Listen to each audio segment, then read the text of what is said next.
Bible में लिखा है कि परमेश्वर ने कहा कि हे सब परिश्रम करने वालों और बोझ से दबे हुए लोगों, मेरे पास आओ, मैं तुम्हें विश्राम दूंगा। बाइबल बताती है कि प्रभु यीशु मसीह आपका धर्म या जात बदलने के लिए नहीं आए, बल्कि बोझ से दबे लोगों को आराम देने और अनंत जीवन देने आए।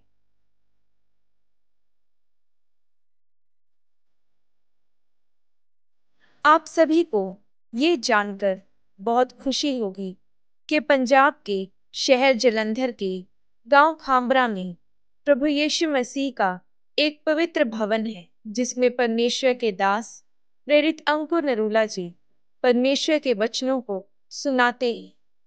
हजारों की संख्या में लोग परमेश्वर के वचनों को सुनने के लिए इस भवन में आते हैं और परमेश्वर के दास सारी कलीसिया के लिए प्रार्थना करते हैं। मैंने आपको बताया था प्रोफेसी 5 तरह की होती।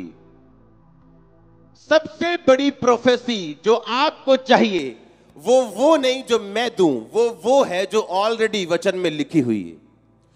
परमेश्वर का वचन आपके लिए सबसे बड़ी प्रोफेसी है। मैं आपको साबित कर दूंगा। आपकी लाइफ की सबसे बड़ी प्रोफेसी, सबसे बड़ी भविष्यवाणी जो पहली कैटेगरी में सबसे ऊपर आती है, वो क्या है? परमेश्वर का वचन। इसीलिए जब आप लाखों की गिनती में भी यहां आते हैं तो 2-2 घंटे आपको वचन सुनाया जाता है। वो क्यों? अगर प्रभु ने हीलिंग पावर मुझे दी है या प्रोफेसी पावर दी है, मैं हीलिंग और प्रोफेसी को 4 घंटे क्यों नहीं चलाता और वचन को सिर्फ आधा घंटा क्यों न चलाऊं? अगर मैं प्रोफेसी अब एक पे करूंगा तो अगले 2 घंटे में सिर्फ 100 लोगों पे करूंगा। पर अगर मैं वर्ड ऑफ गॉड दूंगा तो ये प्रोफेसी सबके लिए होगी। और अगर आप वचन की प्रोफेसी ले सकते हैं, वचन सुन सकते हैं और इसको फॉलो कर सकते हैं, तो ये हाईएस्ट टाइप की प्रोफेसी है। जो पहली प्रोफेसी सबसे बड़ी आपकी लाइफ में आती है वो खुदा का वचन है, वर्ड ऑफ गॉड है, जो सबसे बड़ी प्रोफेसी है। दूसरी प्रोफेसी कौन सी है? जो आपको एक मैन ऑफ गॉड देता है। आप डिक्लेरेशन सुनते हैं, घोषणाएं सुनते हैं, चर्च में जब प्रार्थना होती है आप आमीन बोलते हैं, उसे रिसीव करते हैं। ये दूसरी तरह की प्रोफेसी है। तीसरी तरह की प्रोफेसी जो आपका चरित्र करता है आपकी लाइफ के लिए, ये तीसरी प्रोफेसी है।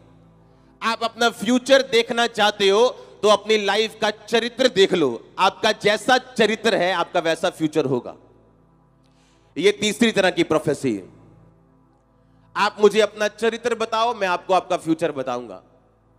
बोलते ना तुम मुझे खून दो मैं तुम्हें आजादी दूंगा। मैं कह रहा हूं आप मुझे अपना कैरेक्टर बताओ, मैं आपका फ्यूचर आपको बताऊंगा। ये तीसरी तरह की प्रोफेसी, आपका चरित्र। चौथी प्रोफेसी आपका परिवार है। आपका परिवार आपके लिए प्रोफेसी है। अगर आपके नानी को यूट्रस में प्रॉब्लम है, आपकी मदर को यूट्रस में प्रॉब्लम है, तो ये एक तरह की शैतानी प्रोफेसी है कि आप भी उस पचड़े में फंस सकते हैं अगर आपने प्रेयर ना की उस प्रोफेसी के खिलाफ। आपके दादा गरीबी से निकले, पापा गरीबी से निकले, तो ये इनडायरेक्ट एक प्रोफेसी है जनरेशन की कि वो गरीबी का आत्मा आपको छूने की कोशिश करेगा।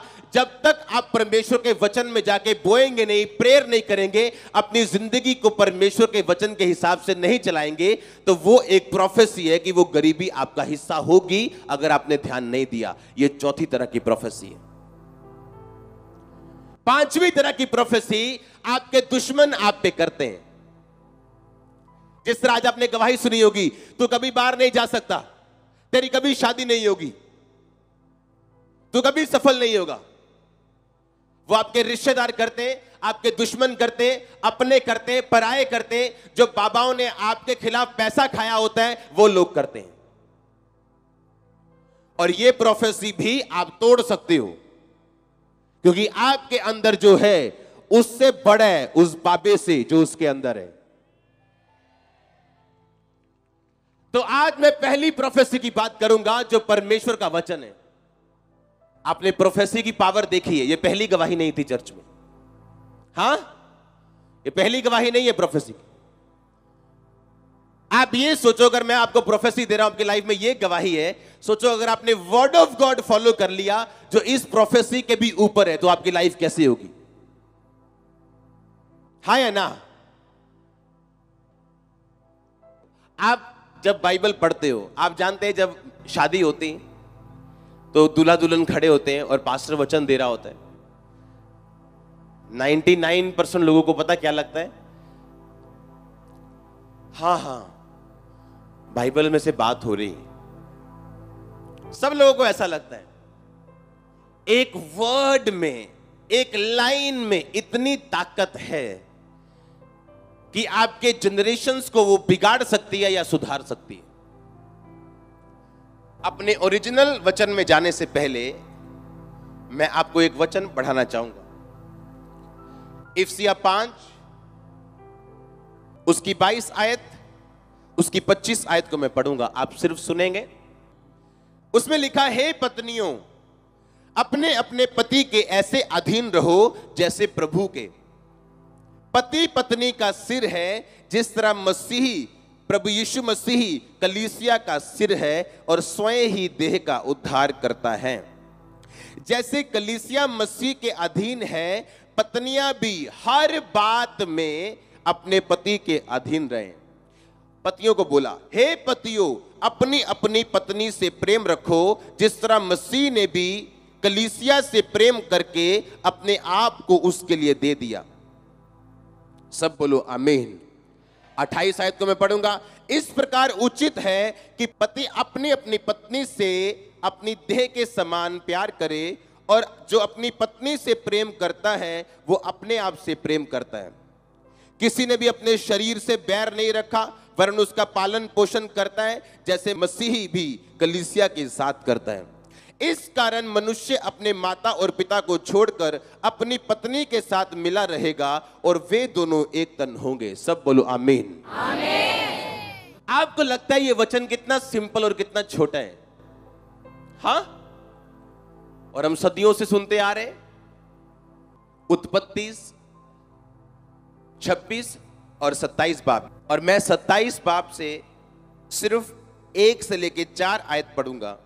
जब इजहाक बूढ़ा हो गया, उसकी आंखें धुंधली पड़ गईं, उसको सूझता ना था, तब उसने अपने जेठे पुत्र एसाव को बुलाकर कहा, हे मेरे पुत्र। उसने कहा, क्या आज्ञा? इजहाक ने कहा, सुन, मैं तो बूढ़ा हो गया हूं, नहीं जानता कि मृत्यु का दिन कब होगा, परंतु तू अपना तरकश धनुष लेकर मैदान में जा और मेरे लिए शिकार करके लेके आ, और मेरे रुचि के अनुसार स्वादिष्ट भोजन बनाकर मेरे पास ला, ताकि मैं उसे खाकर मरने से पहले तुझे आशीर्वाद दूं। एसार अहेर करने यानी शिकार करने के लिए मैदान में गया। जब इजहाक अपने बड़े बेटे एसाव से बात कर रहा था तो रिबिका सुन रही थी। रिबिका उसकी पत्नी है इजहाक की। इसलिए उसने अपने छोटे पुत्र याकूब से कहा, सुन, मैंने तेरे पिता को तेरे भाई एसाव से ये कहते सुना है कि तू मेरे लिए शिकार करके उसका स्वादिष्ट भोजन बना, ताकि मैं मरने से पहले तुझे आशीष दे सकूं। इसलिए हे मेरे पुत्र, मेरी आज्ञा मान, बकरियों के पास जाकर 2 अच्छे अच्छे बच्चे लेके आ, और मैं तेरे पिता के लिए खाना बनाऊंगी, तब तो अपने पिता के पास उसे ले जाना, ताकि वो मरने से पहले तुझे आशीर्वाद दे। याकूब ने कहा, सुन, मेरा भाई तो रुआर पुरुष है, यानी उसके शरीर पर बाल ही बाल हैं, और मैं रोमहीन, यानी मेरे शरीर के ऊपर बाल नहीं है। कदाचित मेरा पिता मुझे टटोलने लगे तो मैं उसकी दृष्टि में चोर ठहरूंगा और आशीष के बदले शाप कमाऊंगा। उसकी माता ने कहा, मेरे पुत्र, श्राप मुझ पर आए, तुझ पर नहीं। तू सिर्फ मेरी बात सुन और जाकर वही कर जो मैंने तुझसे बोला है। सब बोलो आमीन। आमीन। कितने इन बात को समझ गए हैं, इस वचन को? इजहाक के 2 पुत्र थे, बड़ा और छोटा। बड़ा का नाम क्या था? एसाव। जुड़वा थे, एक पहले हुआ एक बाद में हुआ। दूसरे का नाम क्या था? याकूब। इजहाक ने कहा, याकूब को नहीं, मैं एसाव को आशीषित करना चाहता हूं। एसाव, जा और शिकार कर मेरे मनपसंद का खाना बना, ताकि मेरी स्पिरिट खुश हो और मैं मरने से पहले तुझे आशीष दूं।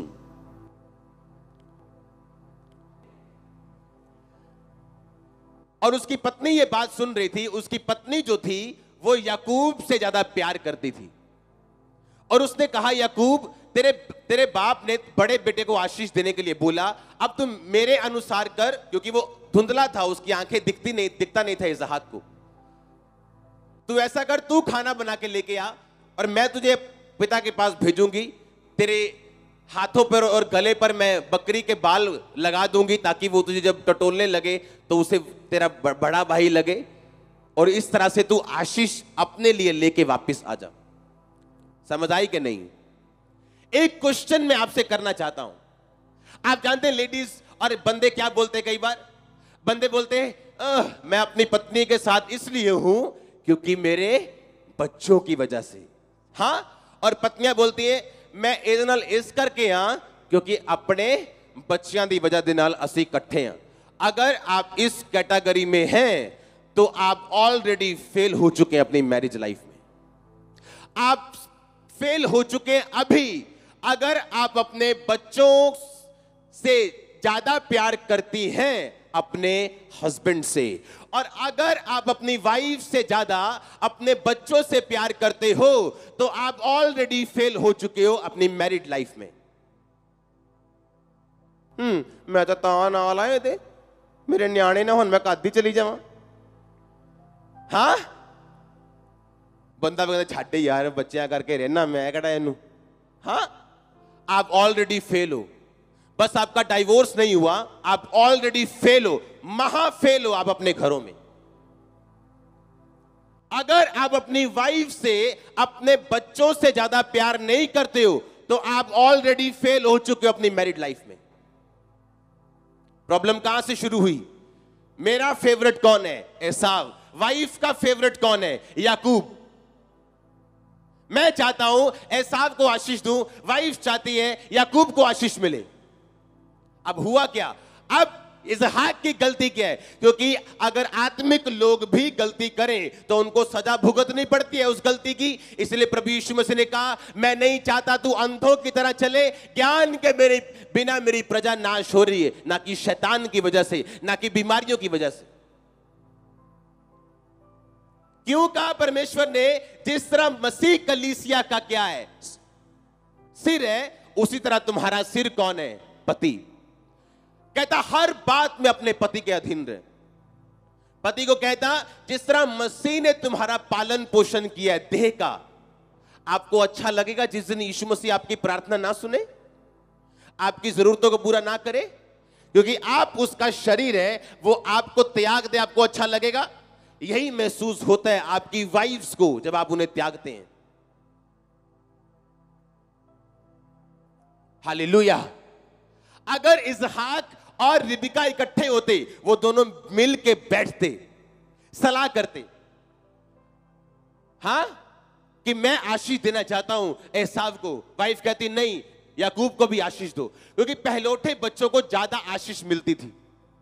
आज के जमाने में अगर 2 बच्चे हैं तो 50-50, 4 बच्चे हैं तो 25-25%। तब ऐसा नहीं होता था। जो बड़े बच्चे होते थे उनको 70%, 80% मिलता था, बाकी बच्चों में 20% बढ़ जाता था। अगर दोनों में बनती होती तो दोनों साथ बैठते और सलाह करते। और अगर इसहाक अपनी पत्नी से प्यार करता तो अपनी पत्नी की बात को कभी भी वापस नहीं जाने देता। और अगर वो भी अपने पति के अधीन रही होती तो जाके अपने पति के सामने सारी बात रखती कि मुझे ये बात आपकी पसंद नहीं आई, हमें इस बात को चेंज करना है। आपको 2 आशीष सोच के रखनी है। आप दे दो 60-70% एसाव को, पर याकूब के लिए भी 30% संभाल के रखो। पर दोनों में कोई इंटीमेसी नहीं, कोई ध्यान नहीं, आपस में कोई प्यार नहीं। और बाइबल क्या कहती है? अपनी पत्नी से अपने समान प्यार कर, अपने पति के अधीन रहे। लाखों घर टूट चुके हैं और आपको लगता है कि आपके दादा दादी इकट्ठे हैं, पर वो है नहीं। माता पिता इकट्ठे हैं, पर वो है नहीं। बच्चों की वजह से साथ रहने का मतलब यह है आप ऑलरेडी डाइवोर्स हो चुके हो, बस पेपर नहीं है आपके पास डाइवोर्स के। बाइबल कहती है अगर पति और पत्नी एक मन नहीं है तो उनकी प्रार्थनाएं रुक जाएंगी। बाइबल कहती है पौलुस ने कहा तुम्हारी प्रार्थनाएं ना रुके और शैतान का दाव तुम पर ना चले, इसलिए पति और पत्नी दोनों एक मन रहो। यह बाइबल की प्रोफेसी है। एक वचन छोटा सा। अब देखो हुआ क्या। मां की चली कैसे, उसने अपने बेटे को भेजा, स्वादिष्ट खाना बना के उसके बाजुओं पर बकरी की खाल बांध दी, गले पे बकरी की खाल बांध दी। जब वो लेके गया अपने पिता के सामने, उसका पिता बोला ओए इतनी जल्दी कैसे आ गया तू शिकार करके? कहता तेरे परमेश्वर ने उसको मेरे हाथ में कर दिया। झूठ बोला। उसने जब देखा टटोला, या ये तो वाकई मुझे बोल तो याकूब सा लगता है, पर इसके कपड़ों की स्मेल, जब उसने हाथ लगा के देखा बाजुओं पे कि ये तो बालों वाला पुरुष है, ये या एसाव ही है, तो उसको आशीष दी। जब एसाव आया मांस का वो लेके, तो उसने कहा मैं तो आशीष दे चुका हूं। और बाइबल कहती एसाव ने अपने मन में ठान लिया कि जब मेरे फादर की डेथ होगी मैं याकूब को भी मार दूंगा। उसकी वाइफ को फिर पता चला कि एसाव ने ऐसा सोचा, याकूब को भगाना पड़ा उसे अपने घर से। हाँ कि ना? भगाया कि नहीं भगाया? अब इमेजिन करो, सिर्फ 4 जन है फैमिली में। कौन कौन? फादर, मदर, 2 भाई। अब एक भाई चला गया कहां पे? मीलों दूर। वाइफ का मुंह उधर है क्योंकि हस्बैंड उससे नाराज है कि तूने ऐसा क्यों किया।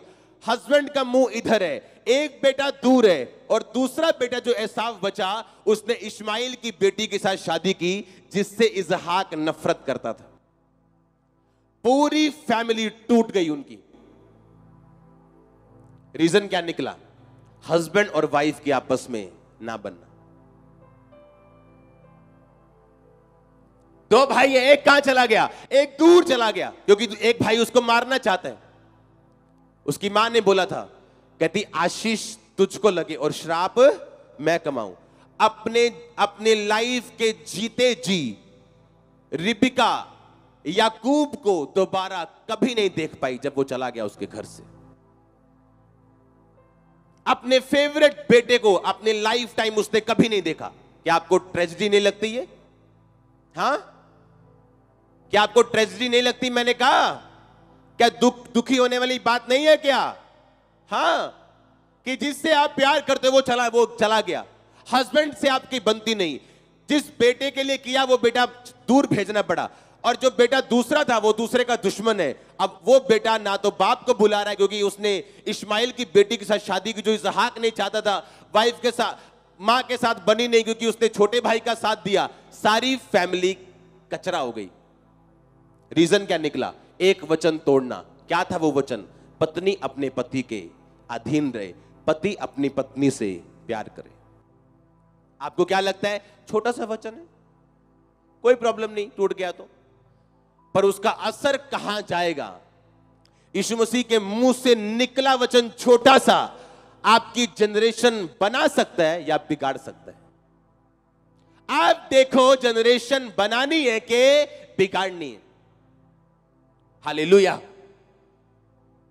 अगर मेरे बच्चे को मेरी पत्नी ने कुछ करने के लिए मना किया और उसे मालूम है कि पापा के पास जाओ कुछ हल हो जाएगा, और मेरे पास आए, मैं वो करूं?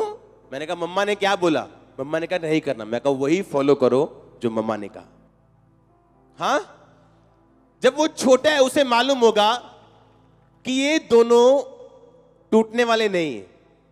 अगर एक ने नो कहा तो दूसरे की भी क्या है।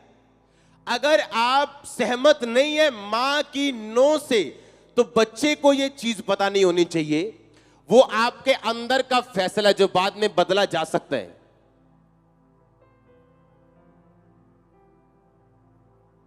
बाप का फेवरेट ये है, मां का फेवरेट ये है, रखो फेवरेट, पर मां और बाप का नंबर 1 फेवरेट वो आपस में होने चाहिए, उनके बच्चे नहीं। अगर आपके बच्चे आपके फेवरेट हैं, आपका हस्बैंड नहीं या आपकी वाइफ नहीं, तो आप उस बंदे के समान हैं जो हीलिंग तो चाहता है पर हीलर को नहीं चाहता, जो चंगाई तो चाहता है पर चंगा करने वाले प्रभु यीशु मसीह को नहीं चाहता, जो एक फादर का, एक मैन ऑफ गॉड का मसा तो चाहता है पर उस मैन ऑफ गॉड को नहीं चाहता। कितने मूर्ख है वो इंसान जो अपने बच्चों से तो प्यार करते हैं, बस जिस शरीर से, जिस औरत से वो बच्चे निकले हैं उसको वो नफरत करते हैं। क्या मूर्खता वाली बात है कि जिस शरीर से तुम प्यार करते हो बच्चों से, वो जिस शरीर से निकला है उससे तुम नफरत करते हो। आप ऑलरेडी अपने डिजास्टर की, अपने विनाश की भविष्यवाणी कर चुके हो ये बात करके।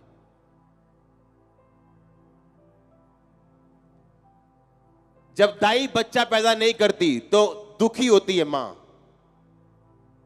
हां, अंग पैर पेट फट जाता है, कई बार दर्द ज्यादा टाइम लगी रहती है, समझ नहीं आती। जब दाई होती है तो आसानी होती है। आपकी वाइफ आपके लिए दाई के समान है। आपको जो दर्शन प्रभु ने दिया, बंदों को, मेन को, जेंट्स को, मर्दों को, आप उस दर्शन से प्रेग्नेंट हैं और आपका हेल्पर आपकी वाइफ है। आप बच्चा पैदा कर सकते हो विदाउट वाइफ, विदाउट हेल्पर, पर आप दुखी होकर करेंगे। इसलिए पौलुस ने कहा सिर्फ प्रार्थना करने के वक्त अलग हो और किसी भी बात के लिए नहीं। आमीन। और ये दो तरफा काम है, एक तरफा नहीं। मैं हैरान हूं आपके घरों में आपकी वाइफ्स को यह नहीं मालूम कि आप कितना पैसा कमाते हो। कितनी हैरानी वाली बात है ये। क्यों? क्योंकि बंदों को भी कॉन्फिडेंस नहीं है कि अगर मैं असली तनख्वाह बताऊंगा तो पैसे इधर उधर जाएंगे। और अगर बंदों को कॉन्फिडेंस हो कि पैसे इधर उधर नहीं जाएंगे, वो भी अपनी फुल तनख्वाह बताएंगे। और जब आप हर एक चीज ओपनली एक दूसरे के सामने रखेंगे तो आपकी प्रार्थनाएं ज्यादा कबूल होंगी, आपका घर ज्यादा स्ट्रांग होगा और शैतान का वार आपके घर पे नहीं चलेगा।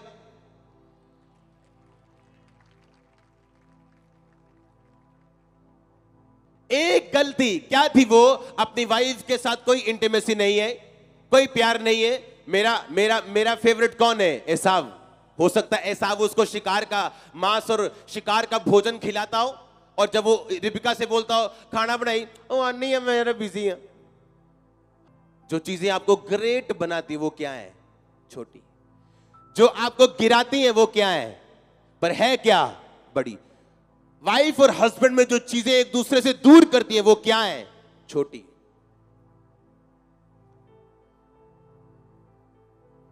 अगर मेरी वाइफ ने मेरे बेबी को ना बोला, वो मेरे पास आके उसे हां में तब्दील नहीं कर सकता। आमीन।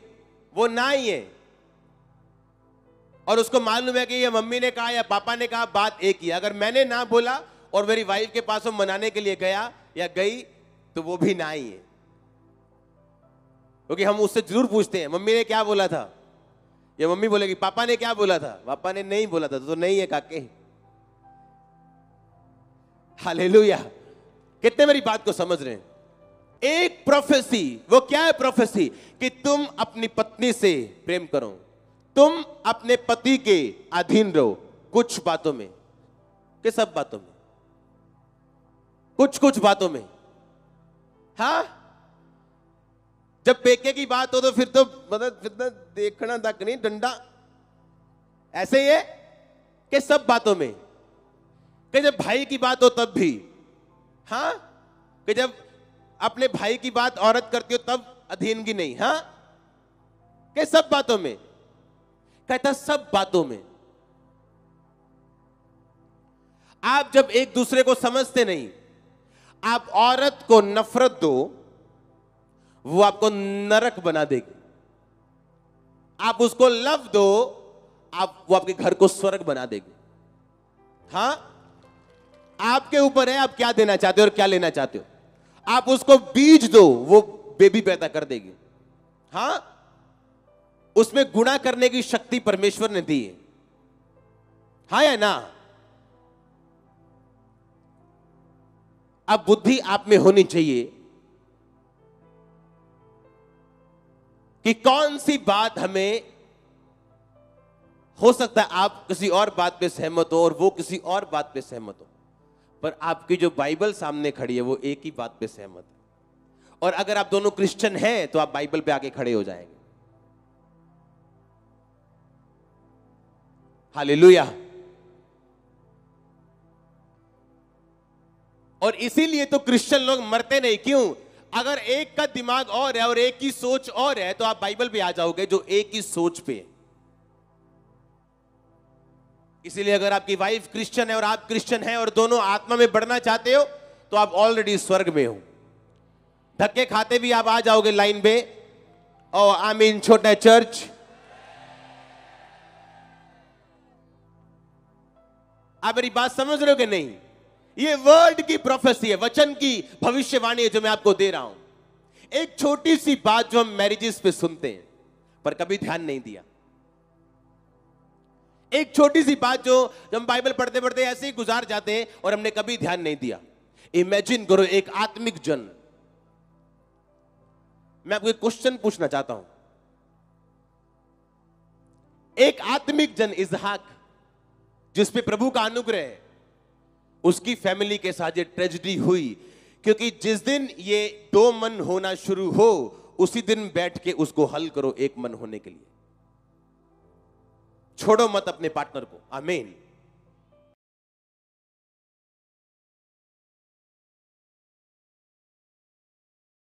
परमेश्वर के वचनों को सुनने के लिए हमारे चैनल को सब्सक्राइब कीजिए और हमारी लेटेस्ट वीडियो सबसे पहले देखने के लिए बेल आइकन को प्रेस कीजिए।